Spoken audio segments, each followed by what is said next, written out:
اگر یہ سوال ضروری ہے تو خاتون نے نہایت آرام سے کہا، میں اس کا جواب دوں گی تاکہ کوئی غلط فہمی نہ رہے۔ ان آخری چند ماہ سے میرے شوہر کا سلوک انتہائی درجے کا تکلیف دہ ہو گیا تھا۔ وہ مجھ سے بد دل ہو گئے تھے اور اکیلے رہنا زیادہ پسند کرتے تھے۔ ان تبدیلیوں کی میرے پاس کوئی توجیہ نہیں۔ کوئی چیز تو یقیناً ہم دونوں کے بیچ آ چکی تھی، مجھے معلوم نہیں کہ وہ کیا تھی۔ انہوں نے بھی کبھی اس مسئلے پر لب کشائی نہیں کی۔ میری اپنی انا اور عزت نفس ان سے پوچھنے میں رکاوٹ تھی، لہٰذا اب میں کبھی نہ جان سکوں گی کہ میرے شوہر کا مجھ سے رویہ کیوں بدل گیا تھا۔ اس جواب کے ساتھ ہی بیگم عظیم سے سوال جواب کا دور ختم ہوا اور وہ دروازے کی جانب بڑھ گئیں۔ آ جائیے، دروازے کی دستک پر طارق نے کہا۔ ندیم برق خان ہوٹل کے کمرے میں داخل ہوئے۔ طارق کی تمام تر توجہ ایک فوٹوگرافی ٹرے پر مرکوز تھی جس کو وہ ہلکے ہلکے کھڑکی کے پاس ہلا رہا تھا۔ ایک اچٹتی ہوئی نظر ندیم صاحب پر ڈالی۔ یہ خاصا عمدہ نیگیٹو ہے، کافی دھل چکا، چلو اس کو سوکھنے دیں اور میں یہ کمرہ بیٹھنے کے قابل کر دوں۔ ندیم برق دلچسپی، معصومیت اور تجسس سے ادھر ادھر بکھری شیشیاں، بوتلیں، کئی قسم کے چھوٹے بڑے فوٹوگرافی ٹرے وغیرہ دیکھنے لگے۔ طارق نے اپنے دونوں ہاتھ جیبوں میں ڈال کر کچھ دیر خاموشی اختیار کی، پھر بولا، اب میں آپ کو بتاتا ہوں۔ جب آپ آئے تو اس وقت میں ایک نہایت دلچسپ کام شروع کرنے والا تھا۔ آپ بھی اعلیٰ درجے والا پولیس کا کام ملاحظہ فرمائیے، شاید انسپکٹر مظفر بھی یہی کچھ کر رہا ہو۔ بکھرے سامان میں سے اس نے ایک بڑا ڈرائنگ بورڈ اور کچھ چیزیں نکالی۔ پہلے میں ان اشیاء کا تعارف کرواتا ہوں، اور متفرق اشیاء کو میز پر سیٹ کر دیا۔ یہ ایک ہاتھی دانت کی بنی کاغذ کاٹنے والی چھری ہے، سفید محل کے کسی مکین کے کمرے سے لائی گئی ہے اور آج شام تک واپس بھی رکھنا ہوگی۔ یہ میری اپنی جیبی ڈائری کے غیر استعمال شدہ صفحات ہیں۔ ہاں، اس بورڈ پر رکھی ایک چیز ابھی رہتی ہے، بغیر چھوئے آپ بتا سکتے ہیں کہ کیا ہے؟ بے شک بتا سکتا ہوں۔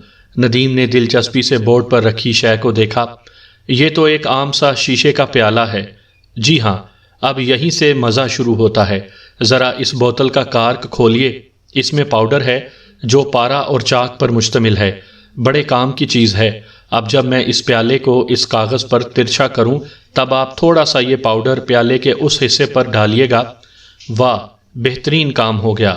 لیجئے، اب میں پیالے پر جہاں پاؤڈر ڈالا گیا تھا ہلکے برش سے ہٹاتا ہوں۔ اب آپ اس شیشے کے پیالے کو دوبارہ دیکھیے، کچھ نظر آیا؟ طارق نے سوال کیا۔ ندیم نے پوری توجہ سے پیالے کو دیکھا۔ کمال ہو گیا، یہاں تو دو بڑے سلیٹی رنگ کی انگلیوں کے نشان ہیں جو اس شیشے کے پیالے میں پہلے نہیں تھے۔ اب کچھ شیشے کا ذکر ہو جائے، شیشے کو ہاتھ میں پکڑیں تو انگلیوں انگوٹھوں کے نشانات ثبت ہو جاتے ہیں جو مہینوں قائم رہتے ہیں، البتہ یہ آنکھ سے نظر نہیں آتے۔ اب طارق نے اس پیالے کی دوسری جانب پاؤڈر ڈالا۔ دیکھیے جناب، کتنا واضح انگوٹھے کا نشان آیا ہے۔ لیجئے، گفتگو کے دوران فوٹوگراف بھی تیار ہو گئے۔ پیالے اور فوٹوگرافی نشانات ایک ہی شخصیت کے ہیں۔ انگلیوں کے ماہر حلفیہ بیان دیں گے کہ شیشے کے پیالے پر جو انگلیوں کے نشان ہیں اور اس نیگیٹو والے نشانات کا اگر سرسری مقابلہ کریں تو 100% یہ ایک ہی ہاتھ کے ہیں۔ تم نے ان کی تصاویر کہاں سے حاصل کیں اور اس سب کا کیا مقصد ہے؟ ندیم نے سوال کیا۔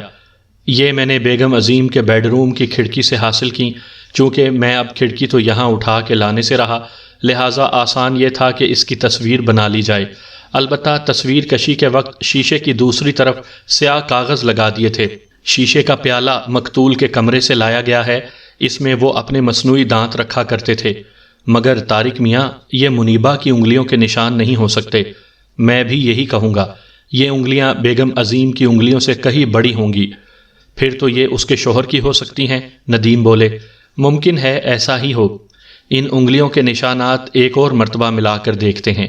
یہ کہہ کر طارق ہلکے ہلکے منہ سے سیٹی کی آواز نکالنے لگا۔ ایک چھوٹی شیشی کھول کر اس میں سے گاڑھا سیاہ پاؤڈر نکالا۔ آپ ذرا اس چھوٹے کاغذ کو پکڑ رکھیں، میں اس پر یہ پاؤڈر ڈالتا ہوں۔ یہ ڈائری کا کاٹا گیا سادہ صفحہ تھا۔ ایک چھوٹے چمٹے سے کاغذ کو اٹھایا، دونوں طرف بغور دیکھا، وہاں کسی قسم کا کوئی نشان نظر نہیں آیا۔ پھر اس پر سیاہ پاؤڈر کی ایک خفیف مقدار ڈالی اور ہلکا سا جھٹکا دے کر باقی ماندہ پاؤڈر کاغذ سے جھٹک دیا۔ برق صاحب، اب ان نشانات کو دیکھیں۔ کاغذ کی ایک جانب بالکل وہی دو انگلیوں کے واضح نشان نظر آ رہے تھے جو انہوں نے شیشے کے پیالے اور فوٹوگراف کے نیگیٹو میں دیکھے تھے۔ دیکھا، ایک ہی شخص کی انگلیوں کے نشان ہیں، طارق نے مسکرا کر کہا۔ اب میں جان گیا ہوں کہ طارق نے گفتگو میں توقف کیا اور کھڑکی کے پار دیکھنے لگا۔ طارق کھڑکی سے پلٹ کر ندیم کے پاس آیا۔ جب میں نے اس کیس میں اپنی تفتیش شروع کی تو چاہا کہ ہر قدم پر آپ کو ساتھ لے کر چلوں۔ اب آپ کو بتاتا ہوں کہ مجھے تفتیش کے دوران ایک ایسی حقیقت ہاتھ لگی کہ وہ اگر کسی اور کو پتہ لگتی تو اس کے نتائج بہت تکلیف دہ ہوتے۔ میں خود اذیت میں مبتلا ہو گیا تھا۔ امید کرتا تھا کہ ممکن ہے میرا قیاس اور یہ اس سلسلے کی تفتیش ابتدا ہی میں غلط ثابت ہو جائے۔ میرے لیے آر یا پار ہونے کا صرف ایک ہی راستہ رہ گیا تھا۔ طارق دھیرے سے مسکرا کر ندیم کو دیکھنے لگا، جن کے چہرے پر فکر نمایاں تھی۔ دیکھیں جناب، ابھی بوتلوں، شیشے اور پاؤڈر کا کھیل ختم نہیں ہوا۔ طارق نے اپنی کرسی میز کے قریب کر لی اور ہاتھی دانت کی بنی کاغذ کاٹنے والی چھری پر انگلیوں کے نشانات حاصل کرنے کی تیاری شروع کر دی۔ ندیم تجسس بھرے انداز سے کاروائی دیکھنے لگے اور بغیر کہے ہی سیاہ پاؤڈر کی شیشی بڑھا کر طارق کو دی۔ سامعین کرام، آپ سن رہی ہیں اردو کہانی قاتل و مقتول۔ یہ اس سلسلے کی قسط نمبر 3 ہے۔ مجھے امید ہے آپ کو میری یہ کاوش پسند آئے گی۔ سفید محل میں اپنے کمرے کی کھڑکی کے سامنے بیگم عظیم بے مقصد بظاہر موسم کا مزہ لے رہی تھیں، جو یہاں جون کے مہینے میں شاذ و نادر ہی اچھا ہوتا تھا۔ کمرے کے دروازے کو کسی نے کھٹکھٹایا۔ اندر آ جاؤ، طارق صاحب ملنے آئے ہیں، ملازمہ نے کہا۔ اس وقت آنے کی پیشگی معذرت بھی کر رہے ہیں، کہتے ہیں کہ کوئی اہم معاملہ درپیش ہے، اندر بھیج دو۔ طارق کمرے میں داخل ہوا۔ اس کا حلیہ بدلا ہوا تھا، تھکاوٹ انگ انگ سے ظاہر ہو رہی تھی، چہرے سے لگتا تھا کہ رات بھر جاگتا رہا ہے۔ السلام علیکم بیگم عظیم، بے وقت آنے کی معذرت، تھوڑا ہی وقت لوں گا اور کام کی بات کروں گا۔ حیدرآباد سے میں نے 12 بجے والی ٹرین پکڑنی تھی، مگر یہ معاملہ حل ہوئے بغیر جا بھی نہیں سکتا تھا، جس کا تعلق صرف اور صرف آپ کی ذات سے ہے۔ میں نے آدھی رات کام اور باقی آدھی رات سوچ سوچ کر گزاری ہے۔ اب مجھے معلوم ہو گیا ہے کہ کیا کرنا ہے۔ تم تو بہت زیادہ تھکے ہوئے لگتے ہو، بیگم عظیم نے آہستگی سے کہا۔ اس آرام دہ کرسی پر بیٹھو، ظاہر ہے یہ تمہاری نامہ نگاری کا ہی دباؤ ہے، مجھ سے جو مناسب ہو سوال کر سکتے ہو۔ بیگم عظیم، طارق نے اپنے الفاظ کو ناپ تول کر کہنا شروع کیا۔ بیگم عظیم، میں اگر آپ کی کوئی مدد نہ کر سکا تو کسی تکلیف کا موجب بھی نہیں بننا چاہتا، مگر حقیقت ہے کہ میں جو آپ سے کہنے جا رہا ہوں تو تھوڑی دیر بعد میرے سامنے آپ کو برداشت کرنا پڑے گا۔ امید کرتا ہوں کہ یہ کام آپ کر لیں گی۔ میں جو آپ سے پوچھوں گا اس کا جواب دینے کا اختیار آپ کے پاس ہے، مگر یہ میرا وعدہ ہے کہ میں آپ سے صرف بہت ضروری سوال ہی پوچھوں گا۔ آپ کے شوہر کے قتل سے متعلق کچھ ایسے شواہد میرے ہاتھ لگے ہیں جن کی گرد کو بھی کوئی نہیں پہنچ سکا۔ میں نے جو دریافت کیا اس کو عملی طور پر ثابت بھی کر لیا ہے۔ اس دریافت کا سن کر بہرحال آپ کو دھچکا پہنچے گا۔ اگر آپ نے مجھے اپنی کسی دلیل سے قائل کر لیا تو یہ مسودہ میں اپنے پاس محفوظ کر لوں گا، یوں کبھی کسی کو اس کی ہوا بھی نہیں ملے گی۔ یہ کہہ کر طارق نے ایک لمبا سا لفافہ نکالا اور بیگم عظیم کے قریب رکھی چھوٹی میز پر رکھ دیا۔ یہ ایک مختصر پرائیویٹ خط ہے جو میں نے ایڈیٹر کے نام لکھا تھا۔ اس کے ساتھ روزنامہ خبر کے لیے ایک لمبا چوڑا مکتوب بھی تھا۔ آپ کو کچھ نہ کہنے کا بھی حق ہے۔ ایسی صورت میں میرا فرض ہوگا کہ اس کو اپنے ساتھ آج ہی اسلام آباد لے جا کر اپنے ایڈیٹر کو دے دوں، پھر یہ ان پر منحصر ہوگا کہ اس کا کیا کرنا ہے۔ میں اس مکتوب کو اب ایک لمحہ بھی مزید نہیں روک سکتا۔ تھوڑا رک کر طارق نے پھر کہنا شروع کیا۔ اگر آپ کی جانب سے میرے اس نظریے کی توثیق کا اشارہ ملا تو یہ وعدہ ہے کہ میں اس کو شائع نہیں کرواؤں گا اور بعض جہتوں میں پولیس سے تعاون بھی نہیں کروں گا۔ کیا آپ میری بات سمجھ گئی ہیں؟ ہاں، میں اچھی طرح سمجھ گئی ہوں، بیگم عظیم نے گہری سانس لے کر کہا۔ مجھے معلوم نہیں کہ تم نے ایسی کیا دہشت ناک چیز دریافت کی ہے، مگر میں مشکور ہوں کہ پہلے تم میرے پاس اس کو لے کر آئے۔ یہ ماجرا کیا ہے؟ میں یہ نہیں کر سکتا، طارق نے نرمی سے جواب دیا۔ اگر یہ آپ کا راز نہیں ہوا تو پھر میرے اخبار کا ہوگا۔ اگر آپ کا ہوا تو آپ چاہیں تو اس مکتوب کو تلف کر سکتی ہیں۔ یقین کیجئے مجھے خواہ مخواہ چیزوں کو پراسرار بنانے کا شوق نہیں، مگر یہ گورکھ دھندا میں نے تو نہیں بنایا۔ کمرے میں بالکل خاموشی چھا گئی۔ پھر طارق نے سر اٹھا کر سوال کیا۔ پہلی بات جو آپ سے پوچھنی ہے وہ یہ کہ کیا یہ سچ ہے کہ آپ کو علم نہیں کہ کن وجوہات کی بنا پر آپ کے شوہر نے آپ سے اپنا رویہ بدلا، اور آپ نہیں جانتی کہ آپ کی زندگی کے آخری چند ماہ میں وہ کیوں آپ پر اعتماد اور بھروسہ نہیں کرتے تھے؟ بیگم عظیم کی بھویں سکڑ گئیں اور آنکھیں لال ہو گئیں۔ وہ فوراً کرسی سے اٹھ کھڑی ہوئیں۔ اسی لمحے طارق بھی کرسی سے کھڑا ہو گیا اور میز پر رکھا اپنا لفافہ اٹھا لیا۔ اس کا انداز بتلا رہا تھا کہ اب کھیل ختم ہوا، مگر بیگم عظیم نے اپنا ہاتھ کھڑا کر کے اس کو ایسا کرنے سے منع کر دیا۔ بیگم کے گال غصے سے سرخ ہو رہے تھے۔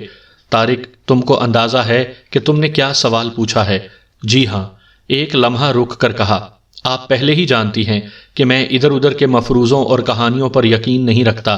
مجھے اس بات کا پکا یقین ہے کہ جو کچھ میں نے دریافت کیا ہے اس کا عشر اشیر کسی کے پاس نہیں، نہ ہی کسی کے پاس اتنا حوصلہ ہے کہ اس کو ساری عمر راز رکھ سکے۔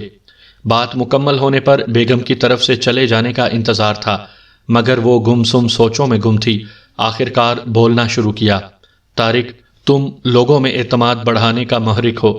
وہ چیزیں جو میں سننا پسند نہیں کرتی تھی اور ان پر بات کرنا پسند نہیں تھا، وہ تم سے بھروسے کے ساتھ کی جا سکتی ہیں۔ مجھے اس کا علم نہیں جو تم کر رہے ہو، اس کا تمہارے پاس یقیناً کوئی ٹھوس جواز ہوگا۔ اب سچ جاننے کے لیے شادی سے قبل کا بھی کچھ ذکر ضروری ہوگا۔ اب تک تمہیں کئی ایک لوگ یہ بتا چکے ہوں گے کہ ہماری یہ شادی کوئی زیادہ کامیاب ثابت نہیں ہوئی۔ میں 20 سال کی تھی اور وہ تقریباً 40 کے۔ میں نے اس وقت تک صرف یہی ایک کامیاب طاقتور آدمی دیکھا تھا، مگر جلد ہی مجھ کو معلوم ہو گیا کہ مجھ سے زیادہ دلچسپی اس کو اپنے کاروبار سے ہے۔ جلد پتہ لگ گیا کہ میں اپنے آپ کو دھوکہ دے رہی ہوں۔ یوں اپنے آپ کو دھوکہ دیتے دیتے 5 سال بیت گئے۔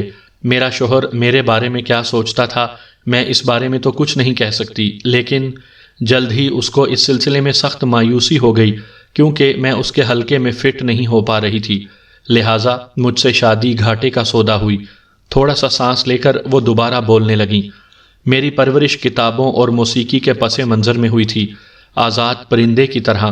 شادی کے بعد اس کی خواہش تھی کہ میں جہاں جاؤں اس کی پہچان سے سماج اور معاشرے میں اس کی پوزیشن بلند سے بلند تر کر دوں، مگر یہ سب کام میرے بس سے باہر تھا۔ بیگم عظیم نے جذباتی موڈ میں یہ باتیں کر کے طارق کو حیران کر دیا۔ اب انہوں نے اپنا چہرہ بالکل طارق کے سامنے کر دیا۔ کیا تم محسوس کرتے ہو کہ میرے شوہر کو اس سب کا کوئی آئیڈیا نہیں تھا؟ اس کی زندگی کبھی خالی نہیں تھی، وہ تو سماج میں رہتا ہی نہیں تھا۔ اگر کبھی رہتا بھی تو اس کے دماغ میں کاروباری منصوبے، ان کے موجودہ اور ممکنہ مسائل ہی گھومتے رہتے تھے۔ ملنے والوں کی نظر میں ہم مہذب تھے، ہماری بات چیت ہوا کرتی تھی، بعض باتوں پر ہم متفق ہوتے اور بعض پر نہیں۔ پھر مجھے ایسا لگنے لگا گویا قدموں تلے ریت پھسل پھسل جا رہی ہے، اور پھر یکدم ان کی طرف سے خاموشی ہو گئی۔ یہ ان کی موت سے چند ماہ قبل کی بات ہے۔ یہ کہہ کر وہ صوفے کی پشت سے جا لگیں۔ کچھ دیر دونوں خاموش رہے۔ مجھے ایسا لگتا ہے میری وجہ سے آپ کو وہ سب بھی کہنا پڑ گیا جو نہیں کہنا چاہتی تھیں، مگر ایک سخت قسم کا سوال ابھی باقی ہے۔ یہ میری تمام تر انکوائری کا محور ہے۔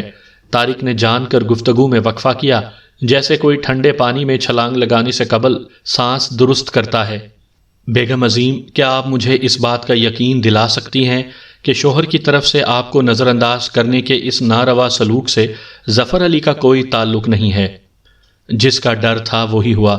طارق کو کچھ اندازہ تو تھا، مگر تکلیف سے بیگم عظیم کے منہ سے ایک آہ نکلی اور وہ زور زور سے ہچکیاں لے کر رونے لگیں۔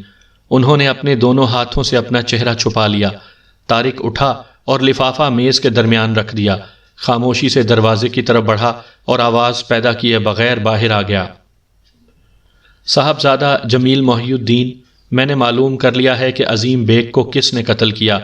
تفصیل منسلک ہے، اب آپ یہ فیصلہ کریں کہ اسے کیسے استعمال کریں۔ اس میں ایک ایسے شخص کو مجرم ثابت کیا گیا ہے جس پر کبھی شک تک نہیں ہوا تھا۔ میں نے عملاً اس کو قاتل ثابت کیا ہے۔ شاید آپ اس کی گرفتاری سے قبل اس مکتوب کو نہیں چھاپیں گے۔ میں سمجھتا ہوں کہ بعد میں چھاپنا بھی غیر قانونی ہوگا۔ جب تک عدالت اسے مجرم ثابت نہ کر دے تب تک آپ اس کو شائع کرنے کا فیصلہ کر سکتے ہیں۔ اس مکتوب کے بعض حقائق اگر ضروری ہوا تو آپ استعمال کر سکتے ہیں۔ اس دوران آپ انسپیکٹر مظفر سے رابطہ کر سکتے ہیں اور جو میں نے تحریر کیا ہے اسے بھی پڑھوا سکتے ہیں۔ میں نے عظیم بیگ کے قتل کا کیس حل کر دیا ہے۔ اللہ گواہ ہے، کاش میں نے یہ کیس نہ لیا ہوتا۔ طارق مسعود۔ عظیم بیگ قتل کیس کے سلسلے کا یہ میرا روزنامہ خبر کے لیے تیسرا اور غالباً یہاں سے آخری مکتوب ہے، کیونکہ میرا کام اب ختم ہوا۔ میرے سر سے ایک بوجھ اتر گیا، کیونکہ اس سے پہلے والے مکتوب میں انصاف کو مد نظر رکھتے ہوئے مجھے بعض حقائق حذف کرنا پڑے، ورنہ شائع ہو جانے پر وہ شخص ہوشیار ہو جاتا اور ممکن ہے ملک ہی سے فرار ہو جاتا۔ واضح رہے کہ میں نے اپنے اول خط میں یہاں کی مجموعی صورتحال لکھی تھی جیسی میں نے منگل کی صبح دیکھی۔ میں نے لکھا کہ لاش کیسی اور کس حالت میں تھی، عظیم بیگ کی موت سے قبل اس کی شام کی تفصیلی مصروفیات۔ میں نے یہ بھی لکھا تھا شاید اس وقت وہ غیر ضروری لگا ہو کہ اس رات مقتول نے اپنی عادت کے برخلاف کافی مقدار میں تھرموس سے چائے پی تھی۔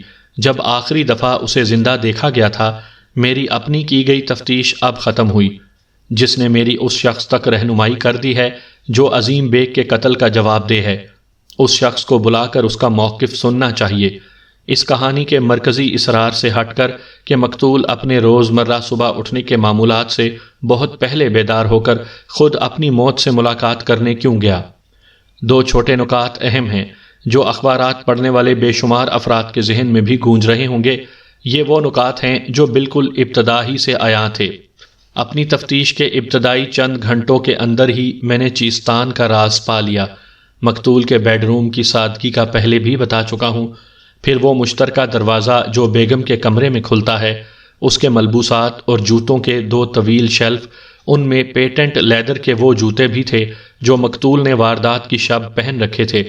جوتوں کے جوڑوں کو بغور دیکھنے پر ایک اور جوڑے نے مجھے متوجہ کیا۔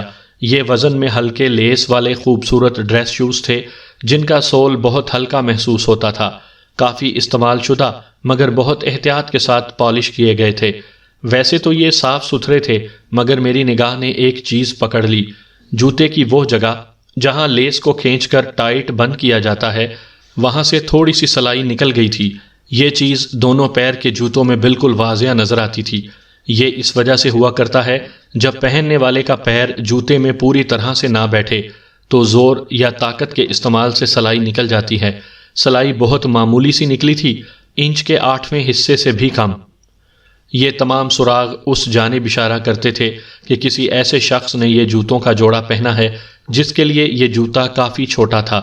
جوتوں کی اس جوڑی کے علاوہ مقتول کے کسی اور جوتوں میں یہ معاملہ نظر نہیں آیا، لہٰذا میں نے یہ ثابت کر لیا کہ اس جوتے کی جوڑی کو پہننے والا کوئی اور تھا، مقتول ہرگز نہ تھا۔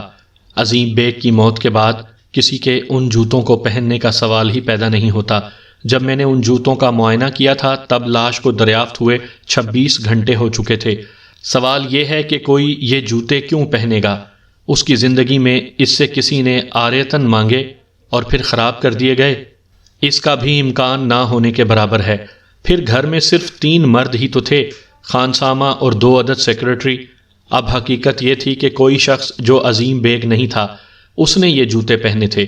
یہ بات میرے لیے محرک ثابت ہوئی اور میرے ذہن میں تانے بانے بننے شروع ہو گئے۔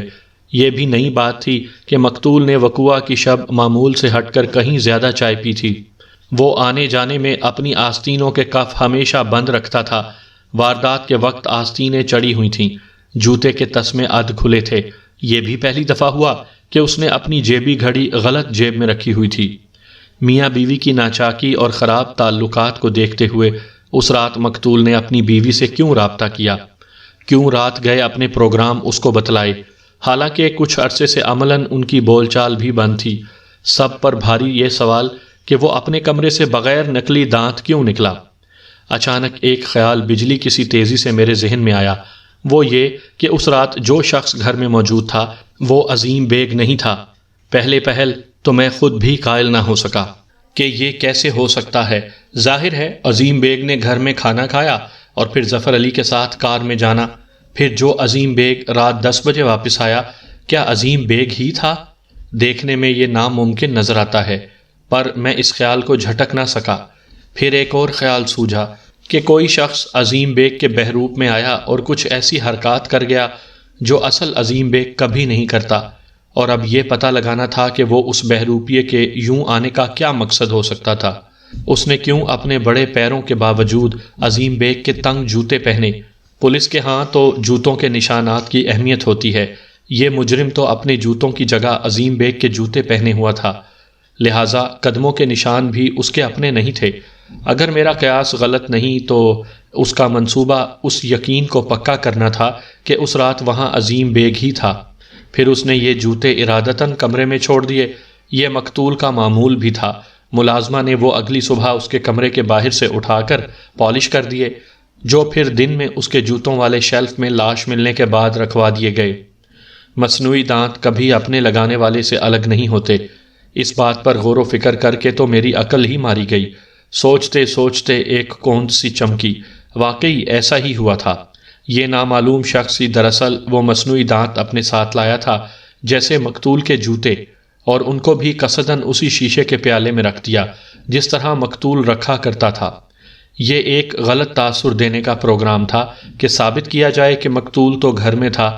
اس سے میں اس نتیجے پر پہنچا کہ اس جعلی عظیم بیگ کے آنے سے کہیں پہلے اصلی عظیم بیگ قتل ہو چکا تھا۔ اس بات کو کچھ اور چیزوں نے بھی ثابت کیا۔ مثلاً وہ نامعلوم فرد جس نے مقتول کے جوتے پہنے، اس نے مقتول کی شلوار قمیض اور واسکٹ بھی پہنی تھی۔ یہ کپڑے اور واسکٹ میری آنکھوں کے سامنے اس کے کمرے میں پڑی تھی۔ اسی واسکٹ کو دیکھ کر ہی تو خانسامہ متین نے وثوق سے کہا کہ عظیم بیگ کو تو زندہ لائبریری میں فون کرتے سنا تھا۔ یہ منصوبے کی کامیابی کی کنجی تھی کہ خانسامہ اس نامعلوم فرد کو ہی اصل عظیم بیگ سمجھے۔ خود میں، متین اور گھر کے افراد سب ہی نے یقین کر رکھا تھا کہ اس رات لائبریری میں عظیم بیگ ہی تھا۔ چائے بھی اسی نے منگوائی، حتیٰ کہ خانسامہ نے اس کے ساتھ بات بھی کی، مگر ایک بات سب پر بھاری تھی، وہ یہ کہ خانسامہ متین نے ٹیلی فون پر گفتگو کرنے والے کی شکل نہیں دیکھی تھی۔ باقاعدہ تفتیش کے موقع پر بیگم عظیم نے کہا تھا کہ واردات کی شب بات کرنے والے کی شکل دیکھی ہی نہیں۔ وہ نیند میں تھی، البتہ تقریباً 1 گھنٹہ قبل اس سے بات کرنے والا صحیح عظیم بیگ تھا۔ متین نے تو صرف اس جعلی عظیم بیگ کی پشت ہی دیکھی تھی، کیونکہ خانسامہ کی موجودگی میں سارا وقت یہ نامعلوم فرد جھک کر ٹیلی فون پر ہی بات کرتا رہا۔ اصلی اور نقلی عظیم بیگ میں حیران کن حد تک کافی چیزیں مشترک ہونا ضروری محسوس ہوتا ہے۔ تقریباً ایک قد، ایک جسامت، سر اور گردن قدرے مشابہ ہونا۔ شاید بہروپ بدلنے کی بھی ضرورت نہیں پڑی ہو۔ مقتول کے کپڑے، واسکٹ اور آواز کی ہو بہو نقل کرنے کا فن یہی کافی ہو سکتا ہے۔ اس نامعلوم فرد کی خود اعتمادی اور چالاکی کی داد دینی پڑتی ہے۔ عظیم بیگ کا کھڑکی کے راستے اندر آنے کو سنجیدگی سے نہیں لیا گیا، چونکہ ماضی میں وہ ایسا کرتے رہے تھے۔ میں نے اس بات پر بھی بہت سوچا۔ دروازے سے آنے پر اس بات کا روشن امکان تھا کہ خانسامہ لازماً اس نامعلوم فرد کی آہٹ پا کر آ جاتا، یوں براہ راست آمنا سامنا ہو سکتا تھا۔ پھر تھرموس میں چائے کی مقدار کم ہونے کا بھی مسئلہ درپیش تھا۔ خانسامہ نے بتایا کہ کبھی کوئی مقتول کے تھرموس کو ہاتھ نہیں لگاتا تھا۔ اس بات کا تو سوال ہی پیدا نہیں ہوتا کہ اس میں سے کوئی چائے بھی پی لے۔ شروع میں نے بھی اس کو زیادہ اہمیت نہیں دی۔ متین کی حیرانگی تو قابل دید تھی۔ چائے تھکاوٹ دور کرنے کے لیے پی جاتی ہے، تھکاوٹ بھی کیسی؟ لاش کے کپڑے اتارنے سے شروع ہو کر سارے کام کرنا کتنا مشکل مرحلہ ہوگا۔ جب وہ مقتول کے کمرے میں چوری چھپے داخل ہو رہا ہوگا تو یہ ڈر کہ برابر والے کمرے کے ادھ کھلے دروازے سے بیگم عظیم اٹھ کر آ بھی تو سکتی تھی۔ پھر درمیانی دروازے سے نکل کر بیگم عظیم کے پاس جا کر اصل عظیم بیگ کی آواز میں بات کرنا بھی قطعاً مذاق نہیں۔ میں نے خود مقتول اور بیگم دونوں کے بیڈ پر لیٹ کر عملاً ثابت کر لیا کہ یہ کام قابل عمل ہو سکتا ہے۔ اگر مقتول کے کمرے میں زیادہ چلنا پھرنا نہ ہو تو بیگم کے کمرے سے صرف دروازے کی جانب آنا اور جانا ہی نظر آتا ہے۔ ادھر بیگم کے بیڈ پر لیٹے ہوئے مقتول کے کمرے میں صرف الماری نظر آتی ہے۔ چونکہ یہ نامعلوم فرد گھر کے چپے چپے سے واقف ہے، لہٰذا اس نے سوچا ہوگا کہ بیگم کے سونے کا امکان بہرحال زیادہ ہے۔ دوسرے یہ کہ شوہر بیوی کی بظاہر علیحدگی کا گھر کے تمام ملازمین تک کو علم تھا۔ یہ بھی جعلی عظیم بیگ کے حق میں جاتا تھا کہ اگر کسی وجہ سے بیگم ابھی جاگی ہو تو اس بات کا صغرا امکان ہے کہ وہ اٹھ کر برابر والے کمرے میں آئے۔ تو اس طرح سے میں خیالوں میں اس نامعلوم فرد کا پیچھا کرتے ہوئے بیڈ روم تک آیا اور اس کو کام کرتے ہوئے محسوس کیا۔ مجھے جو بیگم عظیم نے دوسری مرتبہ اپنے جعلی شوہر سے گفتگو کے بارے میں بتایا تھا وہ پورے طور پر تفتیشی عدالت میں نہیں بتا سکی۔ اس کے خیال میں اس نے شوہر سے پوچھا تھا کہ کار کی سیر کیسی رہی۔ میں تصور کر سکتا ہوں کہ اس شخص کا کیا رد عمل ہوا ہوگا۔ وہ غالباً سنگھار میز کے پاس بالکل ساکت کھڑا رہ گیا ہوگا۔ اپنے ہی دل کی دھڑکن اس کی سماعت کے پردے پھاڑ رہی ہوگی۔ اس شخص کو قدرت ایک زبردست موقع دیتی ہے، نہ صرف وہ کار میں چاندنی رات کی سیر کا جواب دیتا ہے، بلکہ ظفر علی کو کراچی بھیجنے کا بھی بتاتا ہے کہ کسی سے بہت اہم معلومات حاصل کرنا ہے۔ ایک ایسا شخص جس کی عرصے سے اپنی بیوی سے بول چال بند ہے، اس کو کیوں ایسی بات بتائے گا جس سے اس کو دلچسپی نہیں، اور سیکٹری ظفر علی سے متعلق یہ غیر ضروری تفصیلات کیوں بتائی گئیں؟